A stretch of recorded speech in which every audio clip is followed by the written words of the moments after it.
This video is intended to give you a general understanding of how to perform certain adjustments or replacement procedures related to the steering system.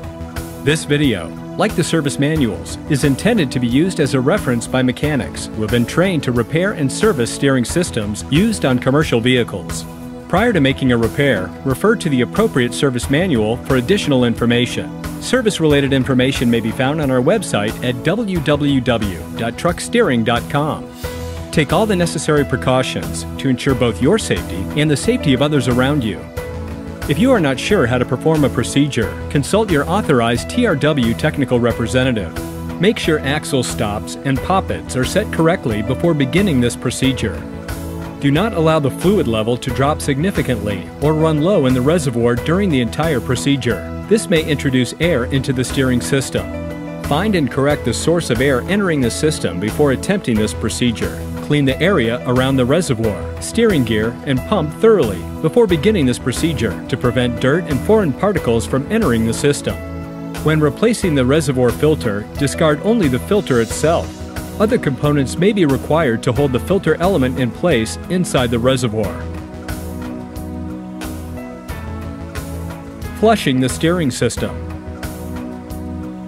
TRW recommends that the steering system be flushed every time a gear, pump, or reservoir is replaced, whether the components are new or remanufactured. Set the parking brake on the vehicle and block the rear wheels.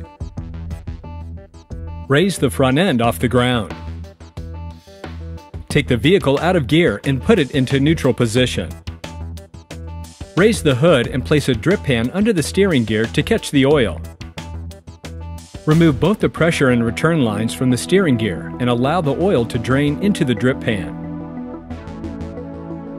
Remove the filter from the power steering fluid reservoir and discard. Then disconnect the supply line from the reservoir. Clean the reservoir with the recommended power steering fluid. If the reservoir is made from plastic, inspect for cracks and damage. Replace if necessary. Turn the steering wheel from full left to full right 3 to 4 times. This will purge the oil from the steering gear. Collect the drained oil in the drip pan. Reconnect the pressure and return lines to the steering gear. Then reconnect the supply line to the reservoir. Tighten all connections. Install the new filter into the reservoir. If the reservoir is equipped with gaskets or seals, inspect them and replace if necessary. Inspect all hydraulic hoses for cracks, soft or sweat spots, and signs of local collapse. To do this, remove all covers and corrugated tubing from hoses. Replace any hoses that are found to be defective. Fill the reservoir with recommended replacement fluid and reinstall the filler cap.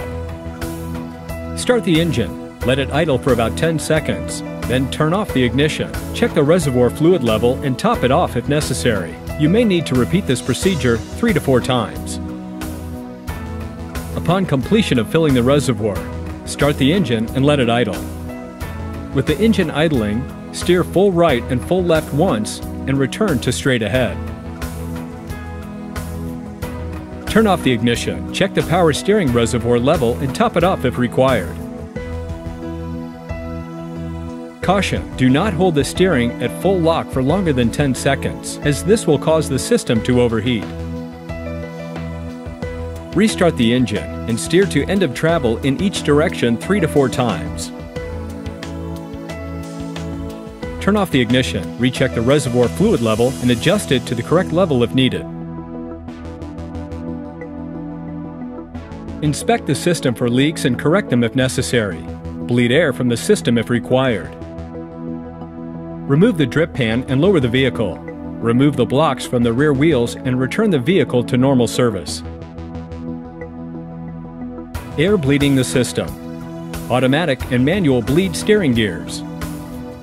This demonstration will show you how to bleed the air out of the steering system for both automatic and manual bleed steering gears.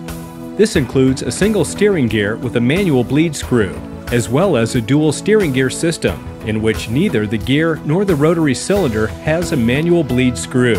Refer to Service Bulletin TAS 117 for more specific information. Automatic bleed systems.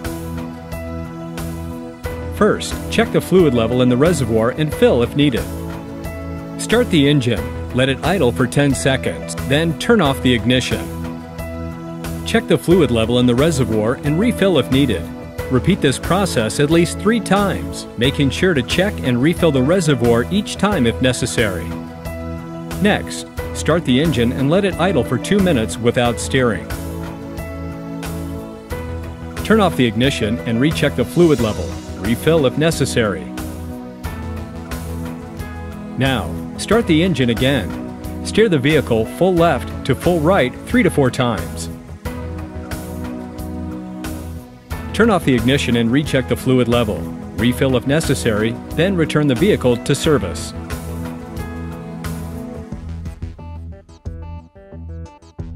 Manual bleed systems. First, check the fluid level in the reservoir and fill if needed. Start the engine, let it idle for 10 seconds. Then, turn off the ignition.